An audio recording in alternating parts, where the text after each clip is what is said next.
2024 के NEET exam के लिए लगभग 25 लाख स्टूडेंट्स ने फॉर्म भरा है। वहीं total government medical college seats की बात करें तो वो लगभग 50,000 हैं। तो ऑन एन एवरेज अगर देखें तो 2% स्टूडेंट ही ऐसे हैं जो कि गवर्नमेंट मेडिकल कॉलेज तक पहुंच पाएंगे, और बाकी के जो बचे 24,50,000 स्टूडेंट हैं उनमें से कुछ लोग तो अपना एडमिशन प्राइवेट कॉलेज में ले लेंगे और कुछ तो प्रिपरेशन ही छोड़ देंगे, और मैक्सिमम जो बचे हुए स्टूडेंट है वो अपना प्रिपरेशन फिर से स्टार्ट करेंगे।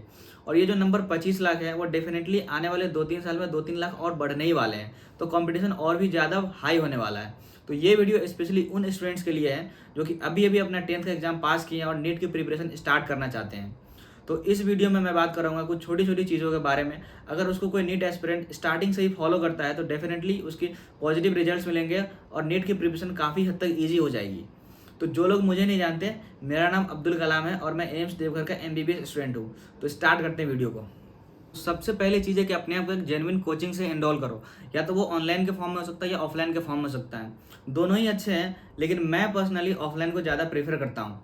एक कोचिंग से जुड़ने का ये फ़ायदा है कि तुम्हें तो एक प्रॉपर गाइडेंस मिलेगा, एक प्रॉपर रोड मैप मिलेगा प्रिपरेशन का, और तुम्हारा प्रिपरेशन बहुत ही सिस्टमेटिक वे में चलेगा और बहुत ही स्मूथली चलेगा। अब कुछ लोग आएंगे वो बोलेंगे यार यूट्यूब पे भी तो बहुत अच्छे अच्छे टीचर्स हैं, बहुत ज़्यादा रिसोर्स है, वहाँ से मैं पढ़ लूँगा। तो नो डाउट यूट्यूब पे भी बहुत अच्छे टीचर्स हैं, बहुत ज़्यादा रिसोर्स हैं, लेकिन फ्रेशर्स के साथ प्रॉब्लम क्या है, उनको पता नहीं होता कहाँ से कौन सी चीज़ पढ़नी है। वो बार बार क्या है, रिसर्च में लग जाता है कि एक थोड़ा इस टीचर का देख लेता हूँ, थोड़ा इस टीचर का देख लेता हूँ। उसमें क्या होता है कि वो खो जाते हैं इन चीज़ों में, ना तो इधर से पूरा कर पाते हैं ना उधर से पूरा कर पाते हैं। लेकिन ड्रॉपर्स को पता होता है कि उन्हें कहाँ से क्या पढ़ना है, किस चीज़ को कहाँ से पढ़ना है, तो वो आराम से इजीली यूट्यूब से कर सकते हैं। लेकिन अगर तुम पहली बार नीट की प्रिपरेशन स्टार्ट कर रहे हो तो डेफिनेटली मैं प्रेफर करूँगा कि तुम एक जेन्युइन कोचिंग से अपने आप को एनरोल कर लो। अब दूसरी चीज़ है कि स्टडी मटेरियल क्या क्या यूज़ करें। तो उसमें बस 3 ही चीज़ें हैं, एक तो तुम्हारा नोट्स है, दूसरा कोचिंग का मॉड्यूल है, और तीसरा NCERT है। तो सबसे पहले बात करें नोट्स की, तो हमेशा अपना हैंड रिटन नोट्स बनाओ, कभी भी दूसरे के नोट्स को लेकर मत पढ़ो। तो नोट्स बनाने का सिंपल तरीका है कि जो भी क्लास में टीचर पढ़ाते हैं और उसको लिखाते हैं उसको तुम अपने कॉपी में लिखो। और कुछ ऐसी चीज़ें तो जो टीचर्स बताते तो हैं लेकिन वो उसको लिखाते नहीं, अगर तुम्हें वो इंपॉर्टेंट लगे तो उसको तुम अपने नोट्स में मेंशन कर लो। और एक बात और ध्यान रखना, कभी भी अपने किसी भैया दीदी का नोट्स लेके कभी भी मत पढ़ना।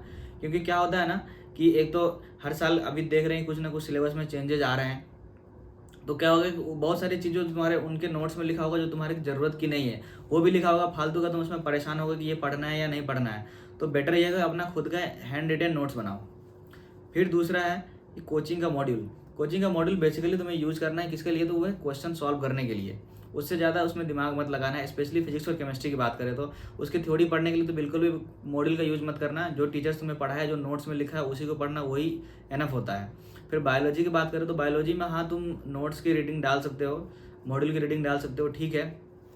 लेकिन जो बायोलॉजी के लिए मेनली जो प्रायोरिटी देना है वो है NCERT, क्योंकि नीट के एग्जाम में एक भी क्वेश्चन बायोलॉजी का ऐसा नहीं होता है जो कि NCERT के बाहर आता है।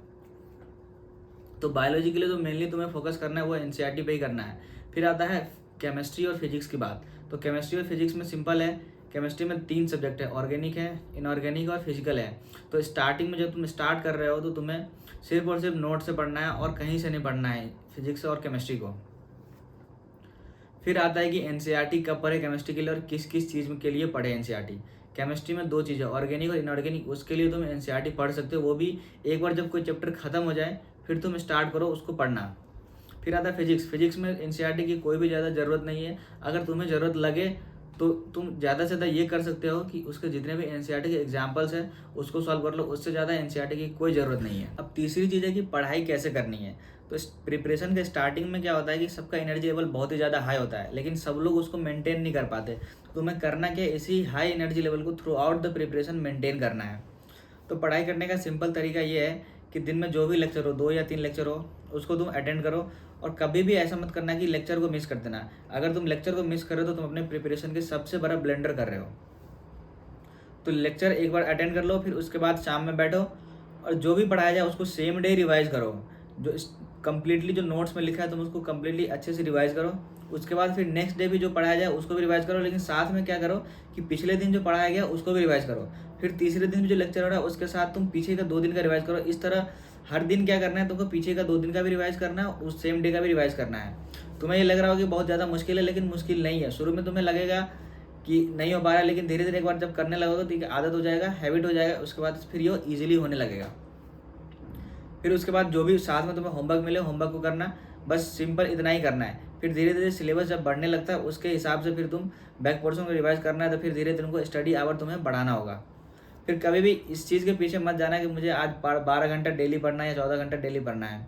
हर दिन तुम क्या करो कि एक शेड्यूल बना लो कि आज पूरा दिन मुझे ये पढ़ना है, और उसी चीज़ को कंप्लीट करो। अगर वो चीज़ तुम्हें 6 घंटा में हो जा रहा है, तुम 6 घंटे में कर लो, ठीक है। अगर वो 10 घंटे लगा रहा है तो तुम 10 घंटे तक पढ़ो, लेकिन कभी भी इसके पीछे मत जाना कि ज़बरदस्ती मैं 12 घंटा बैठा हुआ हूँ, कुछ पढ़ नहीं रहा हूँ, फिर भी ज़बरदस्ती बैठ के टाइम पास करो। इस चीज़ के पीछे कभी भी मत जाना। और लास्ट में है मॉक टेस्ट देना। मॉक टेस्ट ही जो कि तुम्हारे प्रिपरेशन को रिफ्लेक्ट करेगा कि तुम कितने अच्छे से प्रिपरेशन कर रहे हो या तुम्हारे अंदर क्या कमी हो रही है। तो स्टार्टिंग में क्या होगा कि सिलेबस कम होता है, तो कभी कभी क्या होता है कि बहुत ही ज़्यादा अच्छा मार्क्स आता है, जिससे क्या होता है कि स्टूडेंट बहुत ही ज़्यादा हाईली कॉन्फिडेंट हो जाते हैं, ओवर कॉन्फिडेंट हो जाते हैं।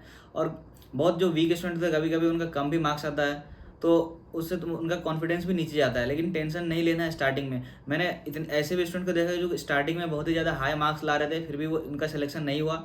और कुछ ऐसे स्टूडेंट थे जिनका स्टार्टिंग में तो बहुत ही पुअर मार्क्स था, लेकिन धीरे धीरे वो इंप्रूव करते रहे और अपना सिलेक्शन ले गए। तो इस टेस्ट के ऊपर मैं एक अलग से वीडियो बनाऊंगा कि किस तरह टेस्ट में अप्रोच रखना है। तो मिलते हैं अगली वीडियो में, तब तक के लिए ओके बाय।